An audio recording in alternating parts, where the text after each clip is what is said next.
Hi friends, எல்லோரும் எப்படி இருக்கீங்க?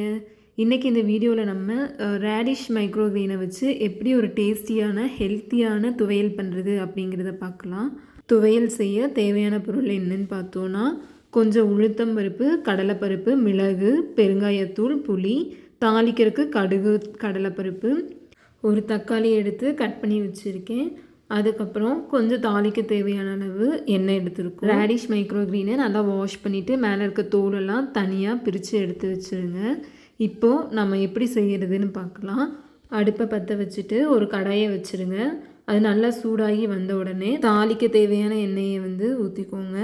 அது நல்லா சூடாகி வந்த உடனே நம்ம எடுத்து வச்சுருக்கோம்ல கடலைப்பருப்பு, உளுந்தும் அதை போட்டு நல்லா பொன்னிறமாக மெதுவாக கொஞ்சம் சிம்மிலேயே வச்சு வறுத்துட்டு, ரொம்ப கருக விட வேண்டாம். வறுத்துட்டு அதுக்கடுத்து எடுத்து வச்சுருக்க மிளகு ஒரு 10 மிளகு அளவுக்கு போட்டு நல்லா வறுத்துக்கோங்க.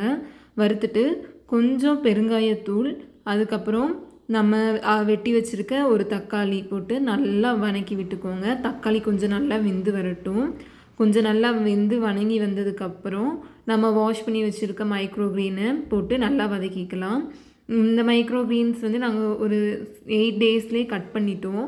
அதனால் அப்படியே போட்டிருக்கோம். ஒரு 10 டேஸில் நீங்கள் கட் பண்ணிங்கன்னா கொஞ்சம் கட் பண்ணி கூட நீங்கள் போட்டுக்கோங்க.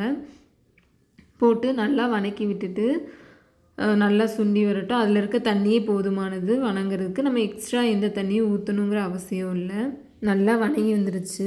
இந்த நேரத்தில் கொஞ்சம் உப்பு போட்டு கிளறி விட்டுட்டு புளி எடுத்துருந்தோம்ல அதை கரைச்சி இந்த மாதிரி வச்சுக்கோங்க.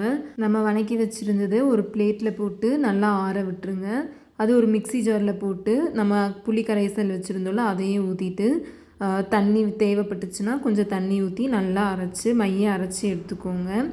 அதை ஒரு பவுலுக்கு ட்ரான்ஸ்ஃபர் பண்ணிக்கோங்க. இந்த ரேடிஷ் மைக்ரோக்ரீனில் அதிக அளவு விட்டமின் சி இருக்குது, காப்பர் இருக்குது, ஃபோலிக் ஆசிட் இருக்குது, அப்புறம் கால்சியம், அயன், ஆன்டி ஆக்சிடென்ட்ஸ் இது எல்லாமே அதிகமாக இருக்குது. ரொம்ப அதிக அளவு நியூட்ரிஷன்ஸ் இருக்கனால இதை வாரத்தில் 2 முறையாவது உணவில் சேர்த்துக்க ட்ரை பண்ணணும். இப்போது இதை எப்படி தாளிக்கிறது அப்படின்னு பார்க்கலாம்.